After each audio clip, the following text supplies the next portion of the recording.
Right now, somewhere, a dog is lying on a kitchen floor with its nose resting on its paws. To you, the room smells like nothing. Maybe coffee, maybe last night's dinner, a flat, forgettable space. To the dog, it is a battlefield of information.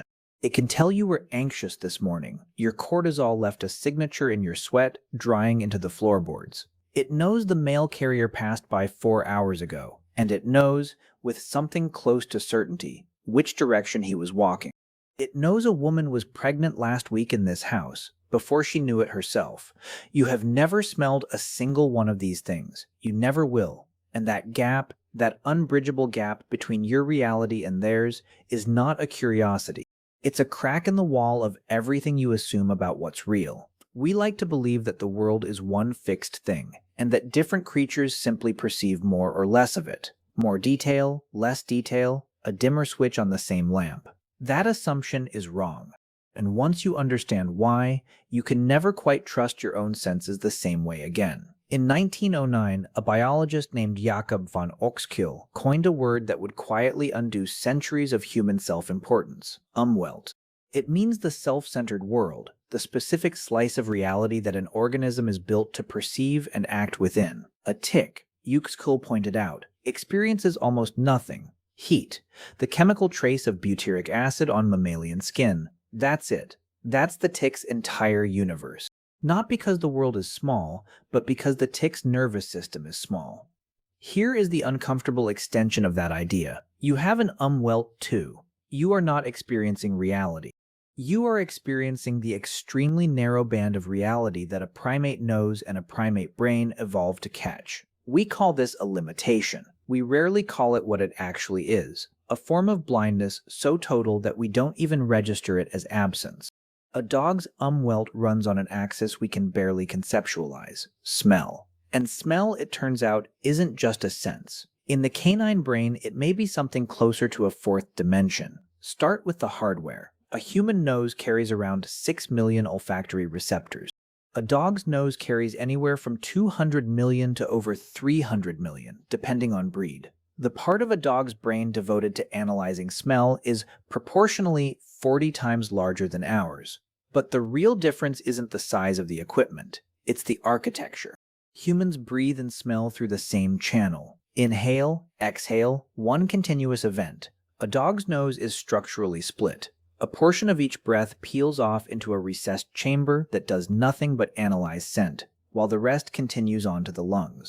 This means a dog can smell in a way that never interrupts, never resets. Continuous data collection, layered over ordinary breathing, running in the background the way your peripheral vision runs in the background of your sight. And then there's the exhale. Dogs push spent air out sideways, through slits in the nostrils, which pulls in a new sample of air laterally, instead of pushing the previous scent back out the way it came. It's a closed intake system, a one-way valve for reality. Now consider what this means for time. Human vision is almost entirely a present tense sense. You see what is in front of you, right now. Smell doesn't obey that rule. Odor molecules degrade at measurable, predictable rates. A trained scent dog isn't just detecting an odor, it's reading its concentration gradient, and concentration gradients decay over time. This means a dog walking through a room isn't just perceiving what is there, it's perceiving when. Fresher molecules, more of them. Older molecules, fewer, more diffuse, layered on top of each other like sediment. Some researchers have proposed that this gives dogs something like a working model of the recent past, a kind of olfactory timeline laid directly into a single inhale, not memory in the way you experience memory. Something stranger, the past, physically still present, still detectable, still there to be walked through. Try for a moment to actually imagine that. Not intellectually, try to feel it. Walking into a room and smelling not just where your family is, but where they were an hour ago, and how that trace is already fading, is already becoming history under your feet. You can't. Your brain has no file format for that experience. And that's the point. If you still think of this as a party trick, an impressive nose, nothing more. Consider what happens in a hospital. In trial after trial, dogs have been trained to detect the odor signature of certain cancers in human breath and skin samples, distinguishing malignant tissue from healthy tissue at accuracy rates that rival and in some studies exceed laboratory equipment. Not because the dog understands disease. It doesn't need to. Cancerous cells alter a body's volatile organic compounds, the invisible chemical exhaust of metabolism, long before any symptom would prompt a human to seek a diagnosis.